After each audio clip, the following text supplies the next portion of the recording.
welcome back to the channel. Today we're going to talk about the Sig P320 lineup that I have, and we're going to go over a couple of different custom touches that I've done to it. Sorry I haven't posted in a while. I've got my second shoulder surgery done, and so I'm still recovering. So that's why I haven't been posting any videos. I do have some content. I do have to finish editing, and I'll get that all out to you as soon as I possibly can. So where we left off with the last time we spoke, actually, last time I did a review was on the staccatos. I do have a lot of content for the 320 lineup that I'm going to show you. Start off with a full-size X carry and a compact X carry, and I decided from there I wanted to build what some people call the monster or what have you. Basically a compensated, almost flush fitting, because I have the 3.9 inch barrel, not the 3.6, so it sticks out a little bit. And I'll go over what the parts and pieces were to get that to where it's at today. The full size, I'm going to do most of the same things, except I'm not going to shorten the barrel. I have already installed a 5.5 inch barrel with a compensator, but that's as far as I've gone, because what I want to do is I want to test them side by side at the range, see if there's any differences in the length of the barrel, and I want to discover each step as I put different parts in. And a lot of people just jump the gun and go right to everything like I did with the monster, what have you. And although it was fantastic, I'm not going to lie, I took it to the range several times. I enjoy it. It shoots really, really well. Not that the original version shot bad, but this did shoot, to me, flatter when I shot at the range, more controllable, got right back on target right away very quickly. The trigger is a huge improvement. Well, I shouldn't say huge. Let me back up. The X-Carry trigger is pretty darn good by itself. It's got that 90 degree, when you reach 90 degrees, it actually goes off. And then when you reset, it's a short reset, but it could be shorter, which is what I will show you what I do with the trigger.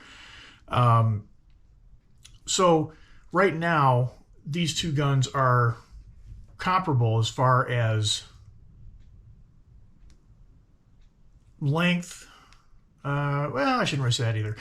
They're comparable in the way that they both have the same frame, magazine well, and right now they both have compensators. So that's where I'm going to start off with this as soon as I can get back to the range. I will show you later on, side by side, what they look like, so on and so forth. And then also I took the leftover parts, which I'll get into that as well, and I created this for my wife because I took her shooting, and she shot extremely well with the 320 with a red dot. And so basically I had enough parts and pieces left over, minus an FCU, which I ordered, and I will get into that part as well.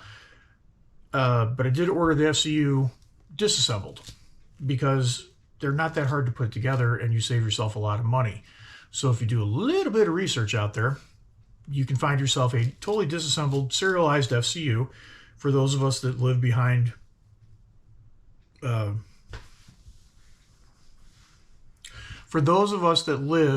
enemy lines, so to speak, where we can't have 80%ers anymore until something changes there, I don't know. But I will say that even buying a serialized FCU doesn't really matter to me one way or the other. It's not a deal breaker. So you could buy the completely stripped FCU, buy a parts kit, and I think the total came out to about $180 or so, something like that. And I was able to put this together for her. And I will tell you, you know, it came out really nice. And just for all of you that are partially concerned, they've all been cleared. There's no live magazines laying around anywhere like that. Safety first. And what I will say is that when I put this together, you know, I had some leftover pieces as well. The flashlight, I've had this since the early ages before people really had flashlights. This is the M3 from Insight, I believe. Yep, Insight. And plastic housing, you know, it's got about a, I don't know, maybe a 500 lumen light. This, like I said, this is way back when they first started making these. So what I have done is taken what I had on her old gun, which was a HK P320L, and created this for her. It fits her hand well. She shot a lot better with this versus the iron sights. And so I should really say that I had her shoot, I'm sorry, let me back up a second. So before I put this together, I had her shoot the full size. Did not have the compensator on at the time. And again, these are all, like I said, they've all been cleared. There's nothing live anywhere laying around. So I had her shoot the full size here. And it is a sweet shooter just by itself in the full length. Some people don't like the full length. They like more compact. I personally prefer it. I like the way it feels. I like the heft of it. I think it makes it a real good shooter to begin with. We're going to see how it does with the compensator. If I don't like the compensator on here, it's real simple. It comes off. I'm sorry, I did one other thing to this. Because I did put the compensator on, I did get a DPM kit, recoil kit, and installed it in here with the lightest spring. Because anytime you put a compensator on, folks, you need to adjust that recoil system. If you try to run the stock recoil system on here, it's not going to work. It's going to have issues, failure to feeds, failure to rejects, things like that. So you got to put a much lighter recoil spring in there. And we'll see how it does. You know, if the heft of the slide is still a bit much for this, I may go to, like I did on the other one, which I will show you here, with the Sig Pro Cut slide. They do make them for 3.6, 3.9, and the 4.7. And I believe I even saw it for a 5-inch as well. So that was kind of neat. I didn't know that they did that, which I'm kind of wondering why, because they already have the slide for the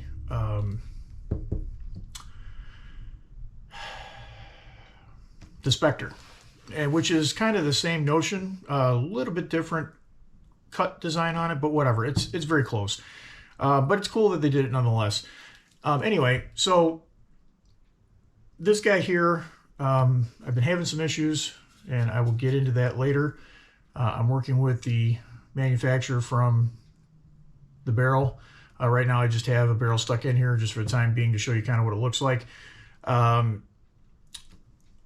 I'll go over that later. The manufacturer is taking care of it right now. It's in their hands, so we'll see what comes out of that. It was a tolerance issue, which is going to happen when you take all these parts and pieces and you mix them together. There's a good chance that you may have what they call tolerance stacking, things of that nature, where parts just don't really work with each other right off the shelf. You may have to massage them a little bit, get them to fit, what have you. If that ends up being the case, what I plan to do is make the corrections myself and see how it goes. And then I can tune you in on that. But again, I want to go over these three pistols. You know, most everybody has seen, obviously, the X-Carry Compact. It's nothing new, except for the fact that, like I said, I put it back together with a bunch of parts and pieces I had left over from my build. And really all I needed was, like I said, an FCU. And saved myself a little bit of money by putting it together myself. There's some great videos out there. Sig Mechanic, Sig Guy. I'm trying to remember the name of the other gentleman, but you can look them up out there. And they've got great how-to videos on how to assemble those. Sig Guy actually has some tools, and so does Sig Mechanic, that you can purchase right on their websites, and makes it go a little smoother. Otherwise, you can still do it with regular punches and regular hand tools. It's not a big deal. So, again, we're going to go over these three and what's different about them, and what changes I've noticed to this point And then going forward, as I do the upgrades to the full size, where we end up on the spectrum versus going from stock all the way up. And I'll take you along for the journey, and hopefully you find some good information out of this. And don't forget to like, share, and subscribe to this video. It does help the 2A algorithm, keeps us up on top. It makes them harder for them to silence us and tell us to take down videos and everything else, or just take our stuff off altogether on their own. I will not show any assembly instructions on my videos because that's a violation. We don't want any of those. But there's enough videos out there that if that's what you're looking for, you can certainly find those on those other channels, and I can post the links for those down below. I can also post a link of what I purchased down below so you can see what I've got. And there's several different resources you can get those from. You can buy a lot of this from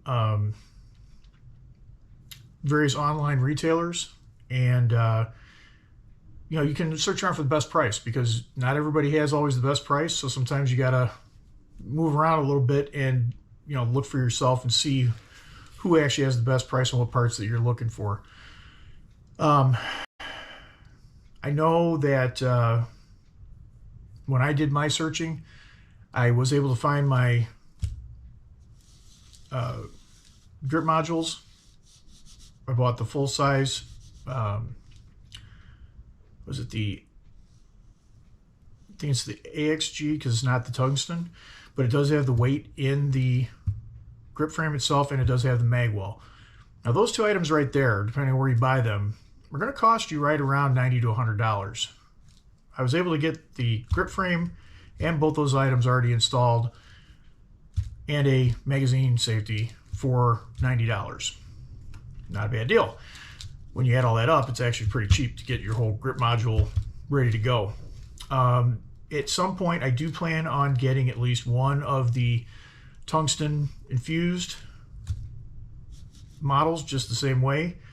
And to save some money, what I might do is I might just actually take the grip weight and the magazine funnel off of one of my other full size already and swap them out, because again, that'll save me about $75 $80 right there. So instead of being $300, it'll be $200, so that won't be bad either. We'll see how that goes. That's down the road,